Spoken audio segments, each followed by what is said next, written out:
Before the dragons came to Westeros, before the Seven Kingdoms were bound in fire and blood, there was another family who sailed the smoking seas. We were not made of fire, we were born of salt. This is the story of House Velaryon, the oldest kin of the Dragon Lords, masters of the sea, and blood of old Valyria that refused to fade. Before Aegon the Conqueror ever dreamed of uniting Westeros under his banner, there was Driftmark, a lonely island in the Blackwater Bay, battered by storms and ruled by sailors who remembered the ways of Valyria. House Velaryon did not ride dragons, they sailed them. Their ships cut through the waves like blades through flesh, faster than any in the realm. They were dragon lords without dragons, yet their banners, their faces, and their bloodline bore the unmistakable mark of old Valyria. Their hair pale as moonlight, their eyes like pools of lilac fire. The Velaryons were one of the ancient families of Valyria, though not among the 40 dragonlord houses that ruled its empire. They were of lesser nobility, merchants and sea captains who mastered the art of shipbuilding and navigation, while the great houses mastered fire and blood. When the doom came, that fiery cataclysm that swallowed Valyria whole, the Velaryons had long since sailed west.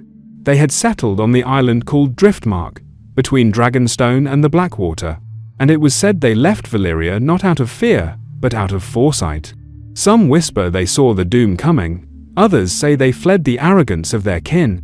Whatever the truth, their decisions saved them, and allowed their bloodline to endure when even the mightiest of dragonlords turned to ash. Driftmark became a beacon of wealth and naval power.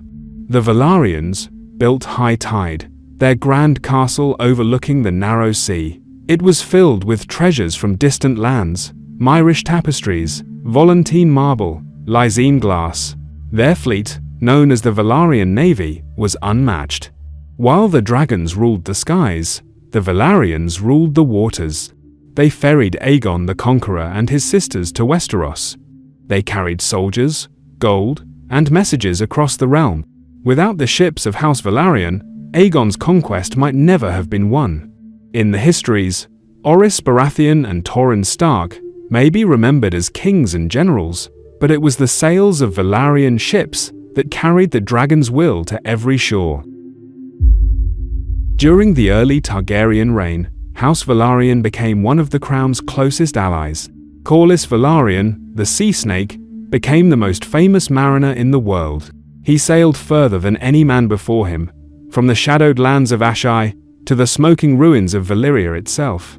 His voyages made House Velaryon richer than some kingdoms. The gold and glory he brought home built High Tide anew, a palace of sea and stone fit for a king. Princess Rhaenys Targaryen, known as the Queen Who Never Was, married Corlys, uniting dragon and sea.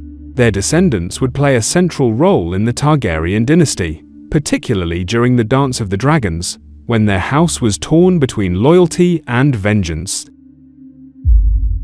When King Viserys I died, Westeros burned in a civil war of dragons. The Velaryons sided with Rhaenyra Targaryen, the rightful heir, their kin by blood and marriage. Lord Corlys commanded her fleets, blockading King's Landing and seizing the Gullet. But even the sea could not escape dragonfire. Corlys watched as his sons died, one slain by dragon, the other by ambition. Driftmark became a graveyard of loyalty and blood. Yet through fire and storm, the Velaryons endured. Their line was scarred, but not broken. To understand House Velaryon is to understand balance. Where the Targaryens represent fire and conquest, the Velaryons embody water and endurance. They are the calm beneath the storm, and the tide that returns when the fire has burned out. Their sigil, a silver seahorse upon a sea-green field, reflects their essence, elegant, proud, and born of the depths. And their words, though not recorded in any book, might well be, "The tide endures." From humble sailors to royal admirals, from the first Valyrian settlers to the last loyalists of Dragonstone, the Velaryons are a reminder that not all greatness is forged in flame. Some are forged in salt, in wind, and in the endless pull of the sea. So next time you hear of dragons conquering the sky, remember those who commanded the tide. Which house do you think truly carried the Targaryen dream? The Dragon Lords of Dragonstone or the Sea Lords of Driftmark? Let us know your thoughts in the comments below.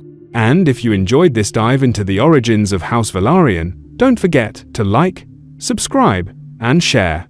There are many more stories from A Song of Ice and Fire waiting to surface.